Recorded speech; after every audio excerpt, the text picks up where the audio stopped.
ஏசு கிறிஸ்துடைய வார்த்தையை நீங்க விசுவாசிக்கிறீங்களா? ஏசு கிறிஸ்து இந்த உலகத்தின் மேல 6000 வருஷம் எக்ஸ்பீரியன்ஸ் உள்ள நபராக இருக்கிறார், அனுபவமிக்க ஒரு நபராக இருக்கிறார். அவர் எழுதின வார்த்தை தான் நாம முதல்ல விசுவாசிக்கணும். இந்த உலகத்துல உள்ளவங்க அவங்க சொல்லித்தரது எல்லாமே அவங்க எத்தனை வருஷம் எக்ஸ்பீரியன்ஸ் உள்ளவங்களா இருப்பாங்க. கூடி போனா ஒரு 30 வருஷம், 40 வருஷம், 50 வருஷம், இல்ல 100 வருஷமாவே இருக்கட்டுமே. அவங்களுடைய எக்ஸ்பீரியன்ஸ் ஒரு லிமிடெட் எக்ஸ்பீரியன்ஸ் தான். ஆனா தேவன் மனுஷனை உண்டாக்கினதுல இருந்து எல்லாத்தையும் பாக்குறாரு. எல்லாமே அவருக்கு தெரியும். ஒரு மனுஷனுக்கு எது தேவை, எது தேவையில்லை, ஒரு மனுஷனுக்கு அவன் ஃபியூச்சருக்கு எது தேவை, அவன் எப்படி வளரணும், அவன் எதை பத்தி தெரிந்து கொள்ளணும் அப்படின்னு எல்லாம் ஆண்டவருக்கு தெரியுங்க. அல்லேலூயா. ஆனா நம்ம என்ன நினைப்போம் தெரியுமாங்க?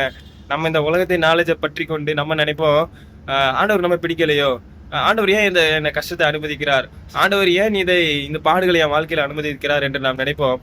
ஆனால் நன்றாக தெரிந்து கொள்ள, கிறிஸ்தவத்தின் முக்கியமான விஷயம் என்ன அப்படின்னா, நாம அவரை போல மாற வேண்டும். அல்லேலூயா. முக்கியமான நோக்கம் இயேசு கிறிஸ்துவை போல மாற வேண்டும்.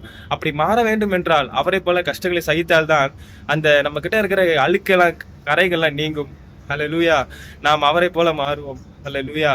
அந்த உபத்திரவம் நமக்கு நீடிய பொறுமை உண்டாக்கும், நீடிய சாந்தம், நீடிய தயவு, நற்குணங்கள், நமக்குள்ள இருக்கிற ஆவியின் கனிகளை வெளியே கொண்டு வரும். அல்லேலூயா. அந்த உபத்திரவம் தான் நமக்குள்ள இருக்கிற கிறிஸ்துவின் வாசனையை வெளிப்படுத்தும்.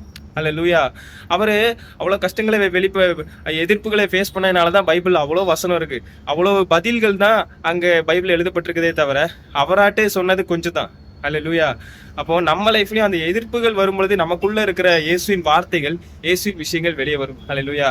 அது மட்டுமல்ல, 6000 வருஷம் எக்ஸ்பீரியன்ஸ் உள்ள அவரை நம்ம விசுவாசிக்க வேண்டும். கொஞ்சம் எக்ஸ்பீரியன்ஸ் உள்ள இவங்களை, அந்த அனுபவங்களை கடைசியாக தான் நம்ம எடுத்துக்கொள்ள வேண்டும். அல்லேலூயா. கர்த்தர் தாமே எங்களை ஆசீர்வதிப்பாராக.